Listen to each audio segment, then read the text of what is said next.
Hello, everyone, and welcome to the second half of my top 10 games of 2016. If you don't want to be spoiled about these top 5, please consider watching the first part. That will be in the description below so you can catch up. Please enjoy. Number 5, Steins Gate Zero. This sequel slash prequel slash interview, it is all three of those for the first visual novel game of Steins Gate, is fantastic. It has a great story. It has great characters. You see more characters than you did in the first game, and all the ones that you do see in the first game come back as well, and I am super happy about that. Going with the music is phenomenal as well. Going with the story is great. It picks up where you failed the first time to save Kurisu. If you're going on the true ending route in Steins Gate, you failed to save Kurisu, you actually end up being the one that killing her, and then you go back to the present time. And then you go back in time once again after a little pep talk. This, however, does not happen in this game. You fail the first time, and that's it. So that's where the sequel part comes in. Like, this happens after the events of that. I don't really want to go into too spoilerish right now. I will be in more detail about on my review that will be coming out shortly after this, hopefully, knock on wood. But I enjoy this game so much, and some of the characters that came in here are some of the characters that I want to know about. Like, for example, in the first game, we met Suzuha Amane, and we learned that she is Daru Hitada's, or not Hitada's, she is Daru's daughter. So my first thing is like, ooh, will we get to see her mother in Steins Gate? It's like, I hope we get to meet her mother in Steins Gate. Unfortunately, we don't. But in Steins Gate Zero, we do. She is one of the characters that gets added, which is great, along with some new characters as well. And going on with the whole, this is not a linear base as the first game was. It is more so like it all depends on how you interact with this system called Amadeus, which is basically an AI version of Kurisu. It all depends. Like, one story, actually very early on, after I think it's the end of the second chapter, you can choose to either leave your phone on or turn it off. If you turn it off, the timeline changes, you go into a different world line, and you go to a world line, the world line changes, and then you go into a chapter. However, if you left it on, timeline, the world line might change again, but you'll go into a different chapter. Like, you'll be, say, for example, you'll go into chapter 1. You're in chapter 1. You end chapter 1 by leaving your phone on. Then you go into chapter 2, 3.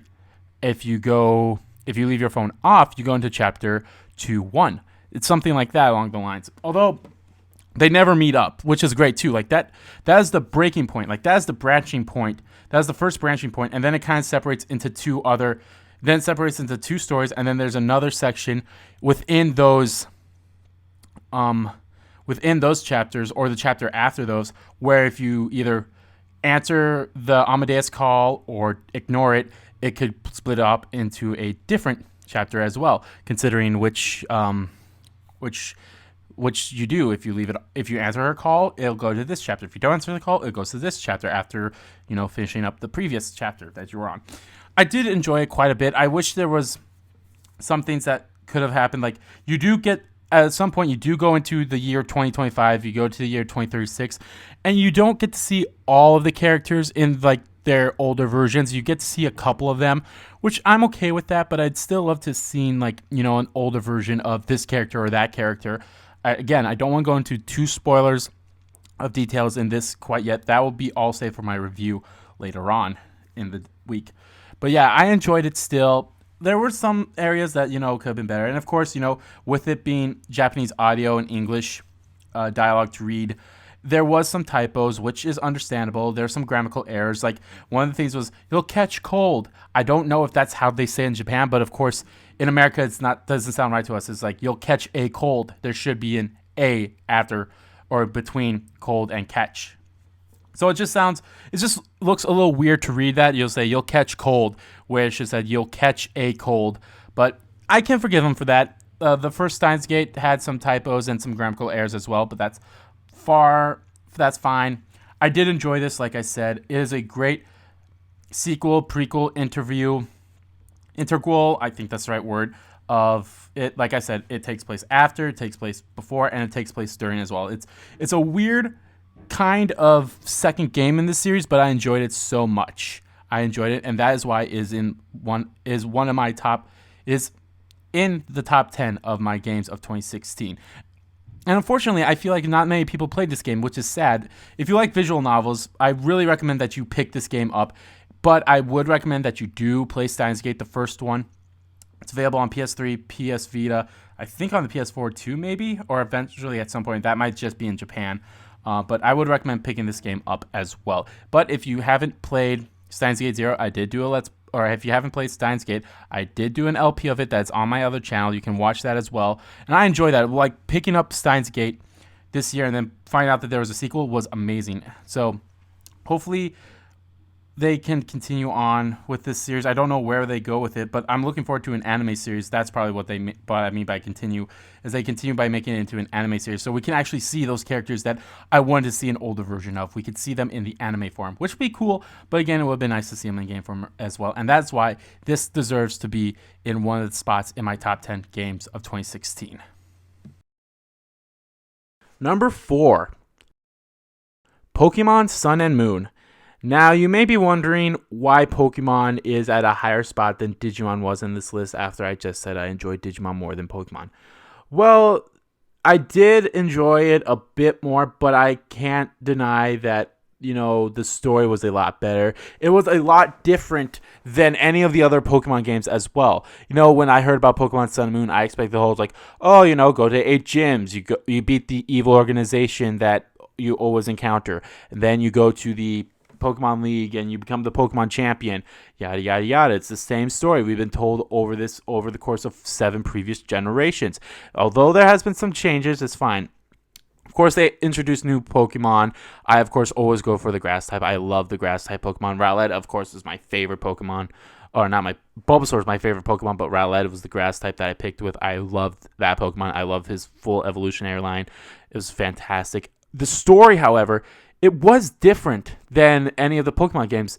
I mean, has some similarities. You go into a new region. This is the 8th generation. You go to the Alola region. It's based off of Hawaii. You go to all these. There's Pokemon from previous generations that have Alola forms, although majority of them are Gen 1, which is kind of okay, but at the same time, I wouldn't mind seeing Alola versions of other Gen Pokemon. At least at the top of my head, I can only think of Gen 1 Pokemon that really got Alola forms. For example, Rattata and Raticate, they became dark types as well. They became dark types instead of normal types.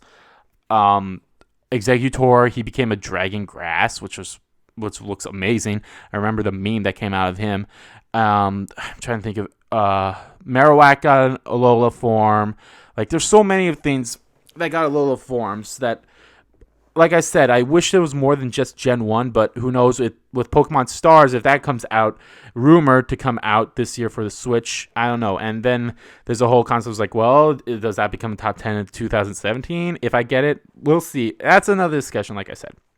But yeah, Pokemon Sun and Moon, it was a lot different. You've just moved to the lower region. Surprise, surprise, that's how it always happens. Or majority of the times you move to a new region or you're just about to go out on your adventure. And then you go meet the professor and he says, hey, you can go get a Pokemon. Cool. So then you go out and you get rescued by one of the island deities, Tapu Koko, and then you get your own Pokemon. It's a little different, not really different. Like, it's a whole, oh, you chose that Pokemon, but will the Pokemon choose you? It's whole suspense-like. It's like, will this Pokemon choose me? Of course it chooses you. I don't think there's a way it could not choose you, but that's fine. We know the audience for this kind of game, but even though adults could still enjoy this as well, I enjoyed it quite a lot. It is different. You don't do gym leaders. You go to island trials, which is kind of like gyms, but they're a bit different. The first one, you have to destroy, not really destroy. You have to fight these 3. You have to fight 3 Pokemon. Then you go face the totem Pokemon. There's a totem Pokemon, and then you face the totem Pokemon, and then you get a Z Crystal, which gives you the ability to use Z moves with either certain Pokemon.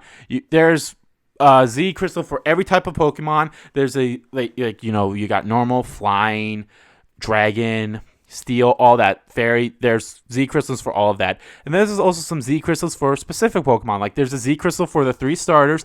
There's a Z crystal for Pikachu, Snorlax if you get the mystery gift that comes with download of the game right away. Or not right away, if you do mystery gift once you get the game. You get this Munchlax with the Snorlium Z crystal. It's really fun. And yeah, there's so many Pokemon exclusive crystals. Z crystals is nice. And then of course, yeah, you do get your generic bad guys, which is fun. They're actually, I do see why people love them, but I do find them a little bit annoying at some points. But at the same time, I can understand why people like the appeal of them. I find some of them annoying sometimes. Other people enjoy them. That's completely up to them. And you know, it's the same thing. You do the island challenges, and there is a Pokemon League. Even though there hasn't been a Pokemon League before you got there. There's a Pokemon League now. You do the Elite Four, and you become the first champion. Awesome. You don't have to fight a previous champion, but there is someone you do have to fight before you officially become the champion, which I saw that coming, and that fight is actually pretty fun too. And like I said, the story is actually really fun. Like the story is a lot more gripping than any of the other previous Pokemon stories. I have to say one that came close was probably the X and Y one, because, you know, that's Gen 7. Or is this Gen 7? That's Gen 6. I can't remember Gen numbers. I'm losing my mind with Pokemon. There's so many Pokemon around. And if the rumor about Pokemon Stars is true and that's a Switch thing, it could add more Pokemon and such like that. And if you weren't able to pick up Sun Moon, and if you do plan to get a Switch and that Pokemon Stars is true, I would recommend picking it up. It's a fun game, you know, Pokemon. Not much has changed. You know, you fight Pokemon, you get them low health, you capture them.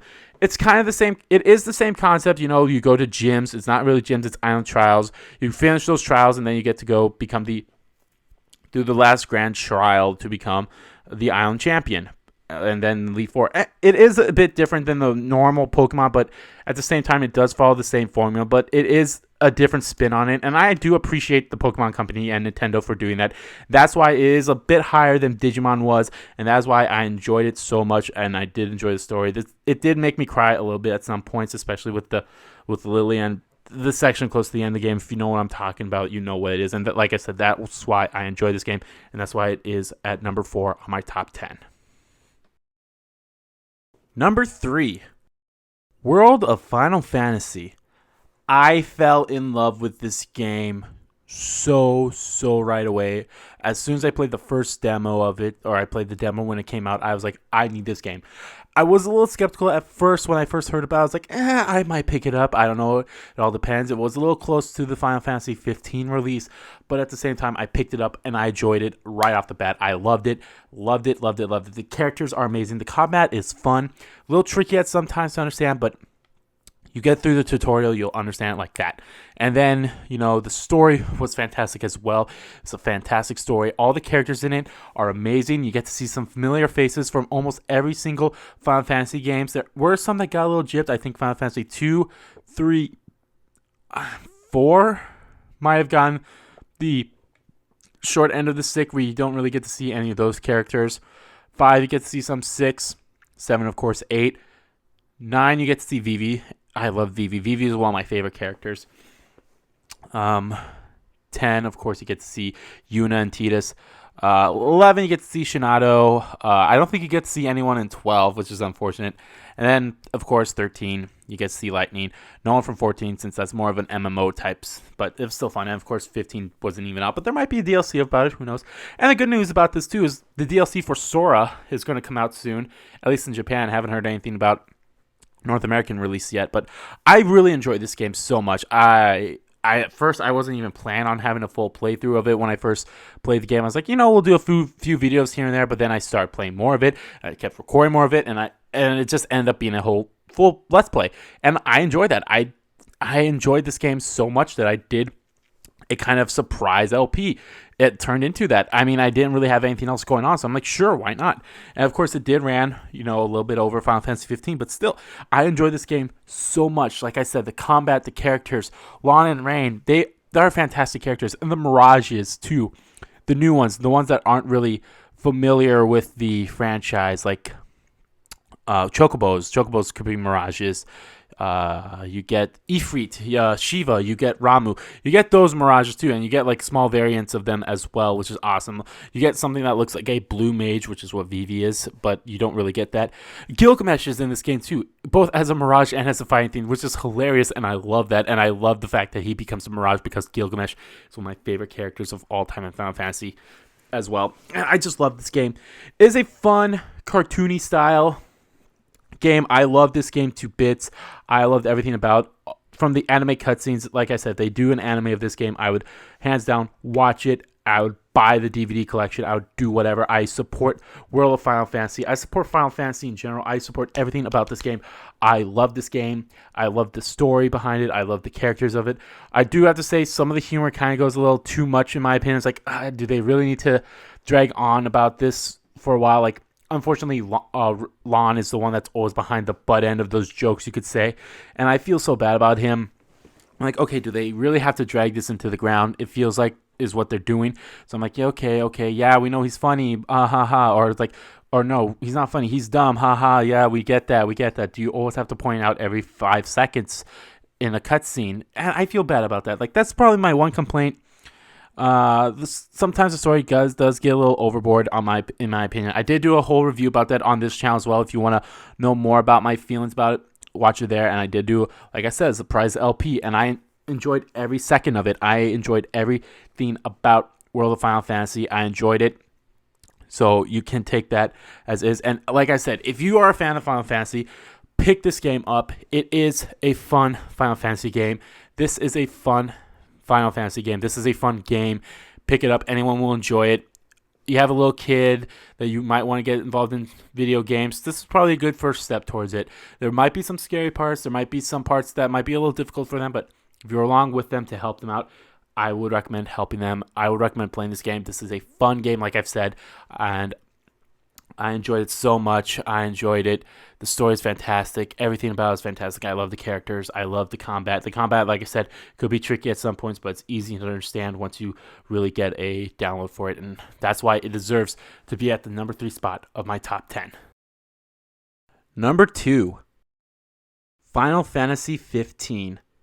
I know this game is at number 2 when I really wanted it to be at my number 1, but there are a few factors that go into it.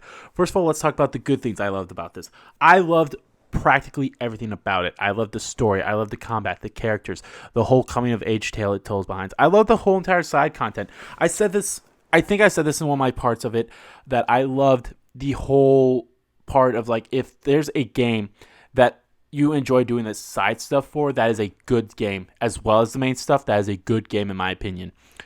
And I enjoy doing the side stuff. I enjoy doing the side quests. I enjoy doing those optional hunts that you get to go through. I enjoy just running around with your friends, your brothers in arms.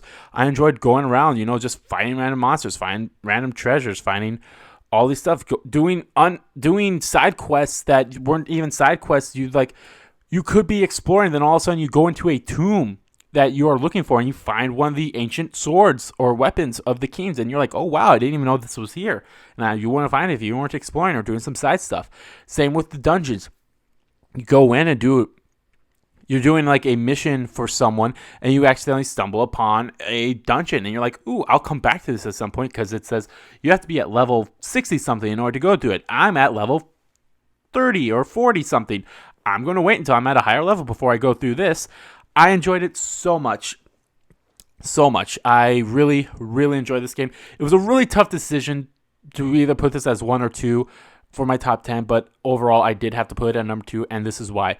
I did say I enjoyed the story. I did, and I'm sure a lot of people would enjoy it as well, but I wish there was more. Like, the story is fine, but at the same time, it needed to be explained more, if that's possible.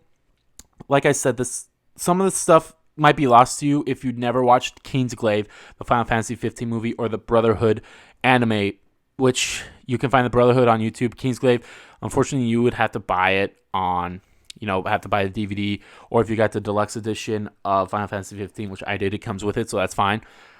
So some story elements might be kind of lost to you if you don't watch any of that stuff. And there's also some characters which I kind of wish they fleshed out more. I wish they did a whole explain the relationship between Luna and Noctis a bit more, a bit better, instead of, I know this game was more about the relationship between Noctis and his friends, but they should have explained it more between Luna and Noctis as well.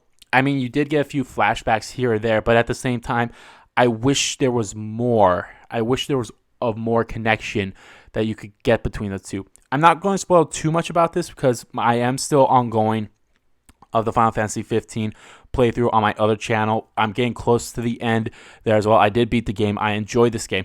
I love this game. I do love it. I wish it would have been better though, and that does hurt that you get this game and it did go through a lot of hell back when it was announced as Versus 13. I was excited for that then. And then it went through development hell, and they had to scrap everything about it and start anew back in like 2013.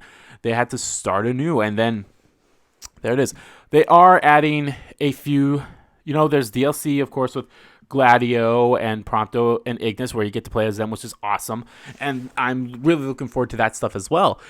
But I wish they could explain the story more. Like I said, they needed to show us why we should care about Luna.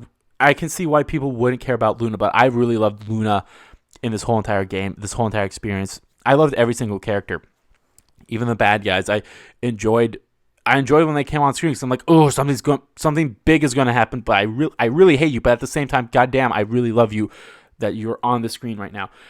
Like I said, it's a fun game. The combat can be a bit difficult at some points. I can see that. Some people might not get it right away with the whole you hold down square to dodge. Magic isn't really magic with MP. Use triangle to like warp strike an enemy or to get away from an enemy. That is what uses your MP.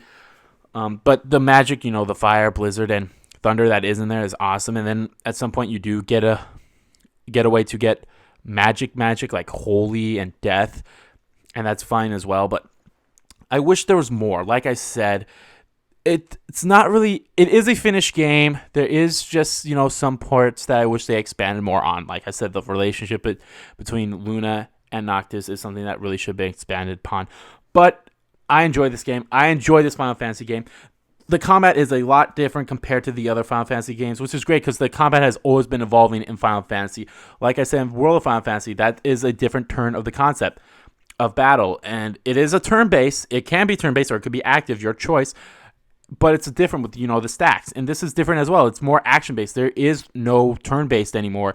There's a weight component in Final Fantasy 15, but that's not a whole turn-based. That's a whole wait. Like, you don't press anything on your controller. It will pop up, and then you get to think, like, okay, what should I do? You can Libra the enemies, find out what they're weak to, and then change your equipment so, like, you get the weapons, you get the magic that they're weak to, and then start hitting them with that. But as soon as you do an input, like you move around, then the wait is over, and you do have a weight bar as well. There is a way you can evolve it so the weight bar does not deplete over time, but at the same time, then that does feel more turn-based. All depends on your perspective of it. But like I said, I enjoy this game as it is. I enjoyed it. The combat, I enjoyed it. And even getting to drive the Regalia around that, I enjoyed that quite a bit as well. And I enjoyed this game. It is a fun game. I recommend you pick this up if you are a fan of Final Fantasy. It is greatly different than any other Final Fantasy 15 or any other Final Fantasy game. And that's not a bad thing. That's not a bad thing overall. I enjoyed it. It is a Final Fantasy game for everyone, and I enjoyed it, and I hope you enjoyed it as well. Like I said, there's a lot of things to nitpick at it. There's a lot of things that could have been better, a lot of things that could have been worse, but overall, it was a great and enjoyable experience. Number 1, Uncharted 4, A Thief's End. I loved this game, and like I said in part 2, it was really hard to decide whether this should have been number 2 or number 4 between Final Fantasy 15, and overall I decided this had to be at number 1. The reason behind that is it was complete. It felt more complete than Final Fantasy 15. Not that Final Fantasy 15 isn't complete. I said the story is a lot more enjoyable in this than it was Final Fantasy 15. Let's talk about that for a bit. So in Uncharted 4, this was a surprise game when it first got announced. I was like, Uncharted 4, I don't think this is a necessary game. We don't need We don't need it. Uncharted 3 was a good end to this game, to the series, to Nathan Drake's story. Why announce Uncharted 4? Then I saw more of the trailers. We get to hear about his brother. That's great. And then we also get to see parts of him as a kid with his brother as well. You get kind of go back and forth in a way. It starts off like some of the Uncharted games do, where I think the second and third one were the only ones that did this, along with this one, where you actually are in. The game starts in one of the later chapters in the game, and then you go in the flashback. You go in a flashback, and then you build up to how you got to where you were. In Uncharted 4 is no different.